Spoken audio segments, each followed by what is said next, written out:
గల శాఖలన్నీ పనిచేయాలి. పన్ను ఎగవేతలకు ఏఐతో చెక్ పెట్టండి. సొంత ఆదాయ వనరులు పెరిగితేనే అసలైన వృద్ధి.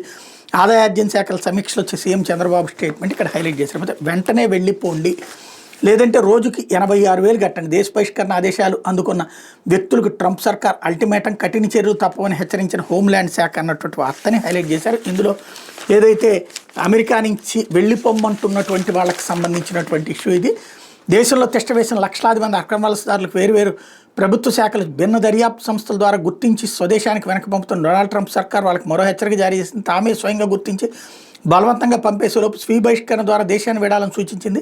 సున్నితంగా సూచిస్తూ ఇచ్చిన ఆదేశాలను పెడజేవిని పెడితే పెద్ద జరిమానా చెల్లించుకోక తప్పదని అమెరికా హోంల్యాండ్ సెక్యూరిటీ విభాగం స్పష్టం చేసింది. ఇప్పటికే దేశ బహిష్కరణ ఆదేశాలను అందుకున్న అక్రమ వలసదారులు ఇంకా అమెరికా గడ్డపై నివసిస్తుంటే వాళ్ళకి రోజుకి $998, అంటే ఇండియన్ కరెన్సీలో 86,469 రూపాయలు చొప్పున జరిమానా విధిస్తామని పట్టుబడ్డాక వాళ్ళ నుంచి మొత్తం నగదును ముక్కుపిండి మరీ వసూలు చేస్తాను హోంల్యాండ్ విభాగం ప్రకటించింది. మేరకు ప్రకటన విడుదల చేసింది.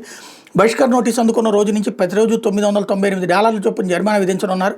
అంతటి భారీ మొత్తాలను చెల్లించలేని అక్రమ వలసదారుల ఆస్తులు జప్తు చేస్తామని సంబంధిత ఈమెయిల్స్లో ప్రభుత్వం ప్రస్తావించింది. ట్రంప్ గతంలో అధ్యక్షుడిగా ఉన్న సమయంలో ఈ జరిమానాలకు సంబంధించిన 1996లో తీసుకొచ్చిన చట్టాన్ని తొలిసారిగా అమలు చేశారు. ఇలా బహిష్కరణ నోటీసు అందుకున్నాక అమెరికాలో నివసిస్తే వాళ్ళకి గరిష్టంగా 5 సంవత్సరాల పాటు ఈ జరిమానా విధించే వీలుంది. రోజుకు $998 చొప్పున జరిమానా ఎదుర్కొంటే అలాంటి అక్రమ వలసదారుడు 5 ఏళ్లలో ఏకంగా $10 లక్షల జరిమానా చెల్లించాల్సి ఉంటుంది. ఇంతటి భారీ మొత్తాలు వాళ్ళు ఎలా కట్టలేరు కాబట్టి అలాంటి వ్యక్తుల ఆస్తులు ప్రభుత్వం స్వాధీనం చేసుకుందని ట్రంప్ యంత్రాంగంలో సీనియర్ ఉన్నతాధికారి ఒకటి చెప్పారు.